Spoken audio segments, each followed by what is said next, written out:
Nongeye kubasuhuza, tugiye kurebera hamwe umuhanzikazi w'umunyarwanda witwa Furaha Bertin, ni umudivantiste w'umunsi wa karindwi.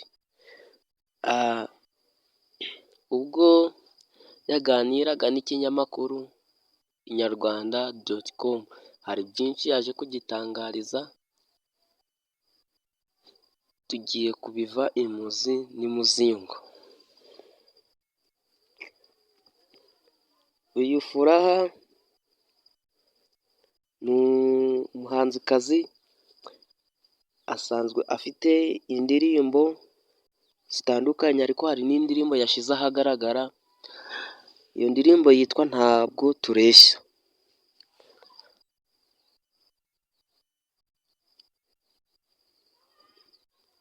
Rero ni byinshi yatangarije iki kinyamakuru, reka dutangire mbabwire bimwe mu byo yaganiriye yatangarije iki kinyamakuru. Ubundi uyu indirimbo asanzwe afite indirimbo zitandukanye, mu ndirimbo afite harimo iyitwa Asante, hakaba hari indi afite yitwa Humura, ndetse n'iyindi yitwa Nitakwenda. Yavuze ko ashimishwa no kuba ari umuririmbyi w'indirimbo zo guhimbaza Imana. Ashimishwa nabyo kubera ko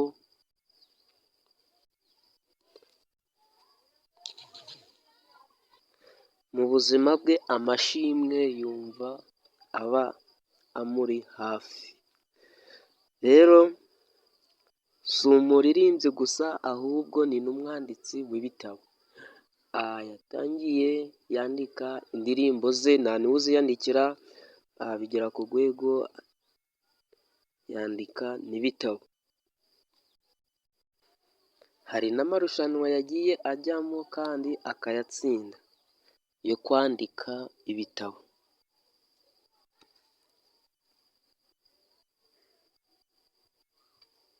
Yakomeje akomoza ku ndirimbo ye nshyashya agiye gushyira ahagaragara, indirimbo ye yitwa Ntabwo Tureshya. Yakomeje avuga bumwe mu mpamvu zamuteye kwandika iyi ndirimbo, ndetse akumva ashishikajwe no kuyigeza ku bakunzi be.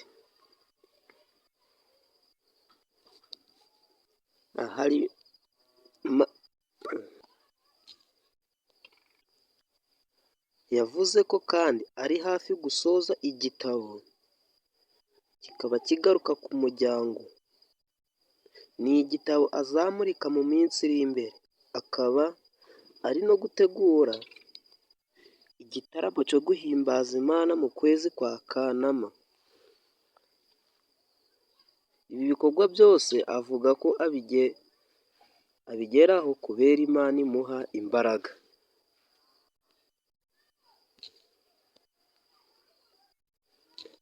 Ku bijyanye n'indirimbo ye yasohoye, yagize ati Imana yaturemye mu buryo butangaje, iduha impano zitandukanye kandi zikoreshwa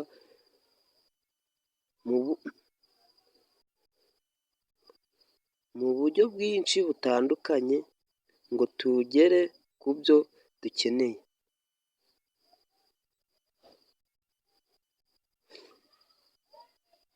Ariko ibi ntabwo bikwiriye kudutandukanya no kwiremamo ibice.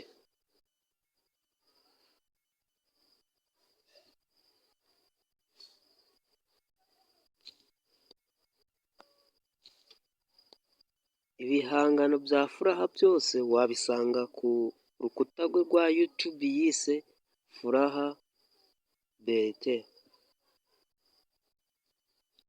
Hano Furaha Bertin magazine mwayisanga ku biro by'urugaga rw'abanditsi mu Rwanda biherereye i Remera. Ushaka ku buryo burambuye waza kuri izi mbuga ze nkoranyambaga. Nkwibutsa ko ni umudivantisite. Niba uri mushya kora sabusikarayibu kugira ngo tujye tukugezaho amakuru mashya aba agezweho atandukanye.